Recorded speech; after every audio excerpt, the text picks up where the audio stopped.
Voy a dedicar este vídeo a hablar del concepto de metaverso.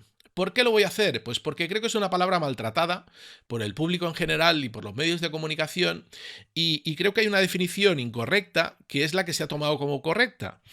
Y yo creo que la causa básicamente, pues el problema viene cuando Mark Zuckerberg decide que su empresa ha de ser la reina del metaverso y decide invertir mucho dinero en crear ese metaverso, tanto que incluso le cambia el nombre a la empresa y deja de llamarse Facebook y pasa a llamarse Meta.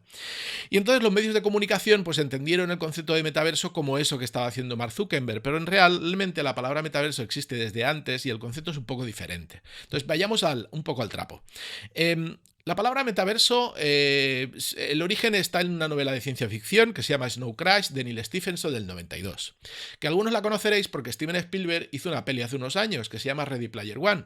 Entonces en esta novela lo que hay es que el personaje principal vive a dos bandas entre el mundo real y un mundo ficticio donde juega, trabaja, ¿no? Y es ese mundo renderizado en 3D y es un mundo que tiene una economía propia, que tiene unas normas propias, una legalidad propia, ¿no? Es como un mundo paralelo. Entonces, ese concepto de metaverso, yo para tener una definición decente sobre la que empezar a trabajar, a mí me gusta mucho la definición que hace Matthew Ball en el libro del metaverso. Esta definición de metaverso la voy a leer porque es un poco larga. Dice, es una red masiva interoperable de mundos virtuales 3D renderizados a tiempo real, experimentados de forma síncrona y persistente por un número ilimitado de usuarios con sentido de presencia y continuidad de datos. Cuidado, porque la definición es larga. Además hay una palabra que se ha dejado que después no está en la definición de metaverso, pero muchos creemos que seguramente acabará estando.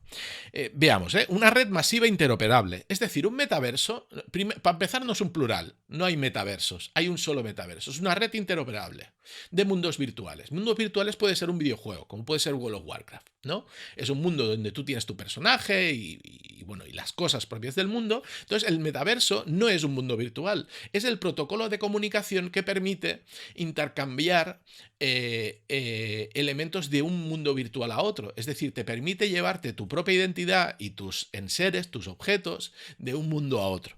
¿Vale? Entonces, al final, fijaos que ese metaverso no puede ser en plural, solo es uno y es un protocolo, no es una aplicación. Entonces, por otro lado, el concepto es que se tiene que renderizar de forma síncrona y en 3D y un número ilimitado de usuarios, lo cual es bastante ambicioso ahora mismo, ¿no? Y hay esa continuidad y persistencia de los datos, es decir, que yo me puedo llevar pues los datos que me representan a mí de un mundo virtual a otro, ¿no? Eso quiere decir que estamos diseñando historia, derechos, objetos, estamos diseñando un mundo nuevo, un mundo paralelo nuevo. Lo cual es bastante relevante. Hay una frase de Tim Sweeney, del CEO de Epic, que dijo hace unos años que decía, si una empresa consigue controlar el metaverso, sería más poderosa que cualquier gobierno. Claro, al final el metaverso es como una economía nueva. Entonces, claro, si hay alguien que controla esa economía nueva y ese metaverso se utiliza de forma masiva, pues esa empresa sería realmente muy bestia. Y es donde entra la palabra que yo he dicho que no está en la definición, pero que es importante, que es la descentralización. Para mí, ese metaverso no lo puede construir una empresa. Ese metaverso es un protocolo establecido, pactado entre todos para que los diferentes mundos virtuales que fabrican las empresas sean compatibles e interoperables. Y la única forma de hacer eso es seguramente la descentralización, es decir, alguna cosa similar a Web3, blockchain o alguna cosa por el estilo. Pero vayamos al trapo y veamos qué es lo que se está haciendo de verdad en ese metaverso. Pues mira, ahora mismo hay 3 entidades que están trabajando bastante, básicamente poniendo definiciones y estándares. Uno es el IECubo, el Instituto de Ingenieros Electrónicos y Eléctricos, el IETF, el Internet Engineer Task Force y el grupo Cronos, que es un grupo industrial. Entonces esta gente lo que está haciendo es definir diferentes protocolos para establecer cómo debería ser ese metaverso, que aún le queda, y aviso, aún le queda bastante para llegar, porque si ha de ser ilimitado y persistente, necesitamos una tecnología que ahora mismo no existe. El IECubo, por ejemplo, está publicando diferentes estándares, unos de definición de tecnologías y taxonomías, que es del 2048, el 3079, que define cómo han de ser los avatares digitales, el 3881, que define cómo debe ser la arquitectura, el 2888, que define cómo deben ser las interfaces de sincronización de gemelos digitales, y IETF, o sea, IE Cubo se está encargando más de lo que sería las carreteras de ese mundo virtual, y el IETF se está encargando de lo que sería la red de datos.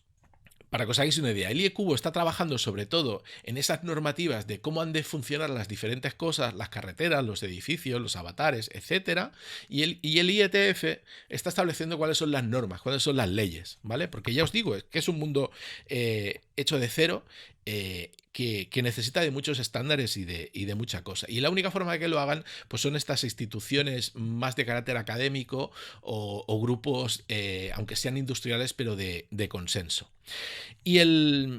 Y el otro grupo que está trabajando, que es el grupo Cronos, es un grupo que establece estándares como el Vulkan, el OpenCL, ¿vale? Son estándares de carácter como más de implementación, de carácter más gráfico, ¿no? Entonces, por ejemplo, hay un estándar que es el GLTF, que define cómo ha de ser la geometría, la textura y los comportamientos de los diferentes objetos. El OpenXR, que es un protocolo de comunicación. Entonces, y también hay gente que está trabajando como el W3C, que es el World Web Consortium, que está trabajando en todo el tema de la identidad descentralizada y cómo ha de funcionar esa identidad y cómo se ha de traspasar. Esa identidad centralizada, para que os hagáis una idea, debería ser algo parecido como a un wallet, ¿no? Donde te autentificas de forma personal y se guarda de alguna forma esos objetos. Y también hay otra entidad que está trabajando en ello, que es el Alliance for OpenUSD.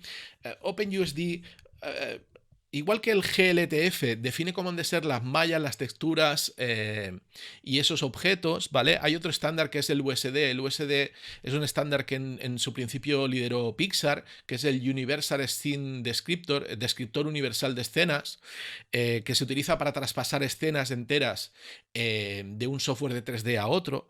Entonces, este Alliance for OpenUSD lo que está haciendo es coger ese estándar y ampliarlo para que las escenas no sean tan solo mallas, sino que se puedan implementar elementos hechos con Gaussian Splatting y con NeRF, con redes Neural Radiance Fields, que es otra forma de generar objetos en 3D. Entonces, ahí están trabajando, publicando diferentes estándares y haciendo avanzar la industria.